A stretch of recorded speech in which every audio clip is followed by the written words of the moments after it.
कहानी उत्तर प्रदेश के कानपुर डिस्ट्रिक्ट की है। अशोक नाम के एक व्यक्ति होते हैं। देखने में बहुत ही सज्जन, बहुत ही सुशील, मतलब मानो कि ऐसा कि सच में धरती पर भगवान ने अवतार लिया हो, ऐसा वहाँ के लोगों का कहना है। कुछ समय बीत गए, अशोक जी ने बहुत मेहनत किया, अपने जीवन में खूब स्ट्रगल किया। उसके बाद उनका आईएएस में सिलेक्शन हो जाता है, वो बन जाते हैं आईएएस, यानी कि डिस्ट्रिक्ट मजिस्ट्रेट। जैसे आप डीएम कह सकते हो, जैसे कलेक्टर कह सकते हो, कुछ भी, मतलब बहुत बड़ी चीज़। आप मान लो एक भगवान का ही रूप हो सकते हैं। वो अपने घर पे आते हैं, माता पिता का आशीर्वाद लेते हैं, आसपास पड़ोस को आशीर्वाद लेते हैं, मिठाइयाँ खिलाते हैं, पटाखे फूटते हैं, सब कुछ बहुत अच्छे से चलता है। सबसे मेन चीज़ ये होता है कि जब वो 1 साल के बाद ड्यूटी से फिर आते हैं माता पिता से मिलने के लिए घर पे, तो एक दिन वो सादे ड्रेस में, भाई डीएम साहब तो सादे ड्रेस में रहते हैं, उनको तो वर्दी की ज़रूरत नहीं है, वो चले जाते हैं मार्केट। भाई उनके पास सब कुछ था, महंगी महंगी गाड़ियाँ थी, ड्राइवर थे, गनर थे, सब कुछ थे, लेकिन उनका शौक था अकेले जाना, क्योंकि वो नहीं चाहते थे कि घर की कुछ पर्सनल चीज़ें हैं जो कि और भी लोगों को देखना है। तो उनका शौक भी था, तो वो निकल पड़े अकेले भाई बाजार करने के लिए। उधर से आ रहे थे तो उनको सवारियां नहीं मिल रही थी। फिर उन्होंने एक ऑटो रिक्शा को हाथ दिया। ऑटो रिक्शा वाले ने हाथ से उनके देखकर इशारे को फिर रोक दिया। कहाँ जाना है साहब? उन्होंने कहा बस यही थोड़ी दूर, मुझे बस 2 किलोमीटर आगे तक छोड़ दो। ऑटो रिक्शा वाले ने कहा साहब बैठ जाओ, ठीक है कोई बात नहीं, मैं छोड़ देता हूँ आपको। ये चीज़ कहने के बाद डीएम साहब बैठ गए, लेकिन ऑटो रिक्शे वाले को नहीं पता था कि उसके रिक्शे में डीएम साहब बैठे हैं, डिस्ट्रिक्ट मजिस्ट्रेट, कलेक्टर साहब। अब वो चलाता गया आगे, तकरीबन जैसे ही 500-600 मीटर वो क्रॉस किया था अपना रिक्शा लेकर के, तभी तक पुलिस की लंबी लाइन लगी हुई थी, करीब 4-6 लोग थे, और वहाँ चेकिंग चल रहा था, बहुत ज़बरदस्त चेकिंग लगाए हुए थे। रिक्शे वाले को हाथ देते हैं, रिक्शा वाला भगाने की कोशिश करता है, लेकिन डीएम साहब पीछे बैठे थे, बोलते हैं भगाना मत, देखो रुको, परेशान मत हो। रिक्शे वाले ने कहा साहब अभी आप नहीं जानते इन लोगों को, बेमतलब रोकेंगे, पैसा लेंगे, ऐसा ऐसा करके। तो उसने, डीएम साहब ने कहा आप रोको तो, जो भी कुछ होगा पैसा मैं दूंगा, तुम क्यों चिंता कर रहे हो? रिक्शे वाले ने कहा अरे साहब आप क्यों ले देंगे, 10 रुपये के चक्कर में भी 1000-2000 आपका जाएगा। डीएम साहब ने कहा भाई तुम रोको, मैंने कहा दिया तो तुम रोको, मैं देखना चाहता हूँ आखिर क्या ये लोग पूछते हैं। रिक्शे वाले ने डीएम साहब की बात को मान करके रोक दिया।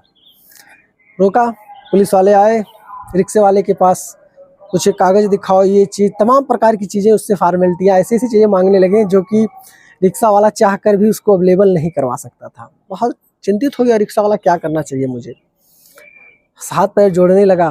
पुलिस वाले बोले नहीं नहीं मारूंगा नहीं इसे भाई, चल कुछ या तो पैसा दे या तो ये चालान कर देता हूँ, वो कर देता हूँ, ऐसा कर देता हूँ। तो रिक्शे वाले ने कहा सर पैसा आज तो दिन में मैं अभी तक 200-250 रुपया कमाया हूँ, मैं कहाँ से आपको दूंगा? तो साहब ने कहा भाई जो कल कमाया होगा, परसों कमाया होगा, उसमें से दे। उसने कहा साहब सब खर्च हो जाता है, हम मजदूर आदमी हैं, जो भी पैसे हमारे पास आते हैं वो रुकते नहीं, सब गल्ला पानी राशन में, साग सब्जी में ख़त्म हो जाता, हम लोगों के पास इतना पैसा नहीं बचता।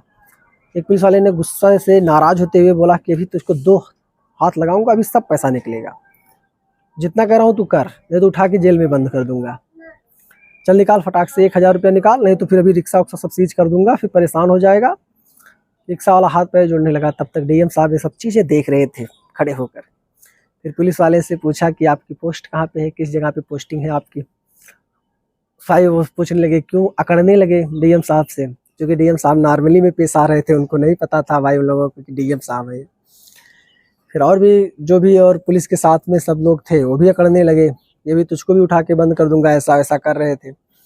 डीएम साहब ने कहा ऐसा करो, मुझे थाने ही लेके चलो और रिक्शे वाले को भी लेके चलो, आज फैसला हो ही जाएगा। कुछ और भी टाइट थोड़ा पड़े डीएम साहब, पुलिस वालों को आ गया गुस्सा, और वो लोग डीएम साहब को भी बैठाए और रिक्शे वाले को भी बैठा लेके साथ में चले गए थाने। जैसे थाने पहुंचते हैं, कार्रवाई करने की कोशिश करते हैं, बड़े पुलिस प्रशासनिक अधिकारी जो होते हैं उनसे भी कुछ गुपचुप कर लेते हैं, ताकि अच्छे से उसको वसूला जाए, उनके ऊपर केस किया जाए, उनको जेल में बंद किया जाए और अच्छे से पैसा माल निकाला जाए। बैठे थे तब तक कुछ देर के बाद वहाँ बड़े अधिकारी आए, कोतवाल साहब। जैसे देखा डीएम साहब को सैल्यूट करने लगे, सर यहाँ कैसे, आप कौन थाने में ले आए, क्या मामला मुझे बताते। अब डीएम साहब को देखने के बाद जितने भी भाई पुलिस लोग थे, जितने भी कांस्टेबल थे, दरोगा थे, एसआई थे, सबके पसीने छूटने लगे, क्या होगा अब, भाई डीएम साहब को ले आके थाने में बैठा दिया है, बहुत मामला गंभीर हो गया। डीएम साहब ने कहा तुरंत कुछ नहीं करना है, मैंने सब कुछ अपने आंखों से देखा है, ये 4-5 लोग हैं, इनके खिलाफ तुरंत कार्रवाई किया जाए, एफआईआर दर्ज करके इनको तुरंत जेल भेजा जाए। तुरंत 1 सेकंड रुकना नहीं है। सारे के सारे लोग हाथ पैर जोड़ने लगे, डीएम साहब मुझे साहब बहुत गलती हो गई, माफ़ कर देना। डीएम साहब ने सीधा कहा, जब तुम गरीबों के साथ तुम लोग ऐसा करते हो यार, तो तुम लोग किसको छोड़ोगे इस दुनिया में। तो इसमें माफ़ी की कोई गुंजाइश नहीं है। सीधा तुम लोग, पहली बात तो नौकरी से तुम लोगों का सस्पेंशन होता है, उसके बाद अलग से कार्रवाई की जाएगी, जेल में भी जाना पड़ेगा, कुछ जुर्माना भी अब देना पड़ेगा तुम लोगों को। ये चीज़ें सुनने के बाद बहुत रोने गाने लगे, हाथ पैर जोड़ने लगे, लेकिन डीएम साहब मानने वाले नहीं थे, क्योंकि जितना बाहर से वो अच्छे दिख रहे थे, अंदर से सच्चाई के लिए उतने ही बड़े कठोर थे वो। तो आज की छोटी सी कहानी सुनने के बाद आप क्या कहना चाहोगे डीएम साहब के बारे में, एक बार कमेंट जरूर करना। वीडियो पसंद आई है तो लाइक करना, चैनल पे न हो तो सब्सक्राइब करना। मिलेंगे फिर किसी अच्छी सी स्टोरी को लेकर, तब तक के लिए जय हिंद।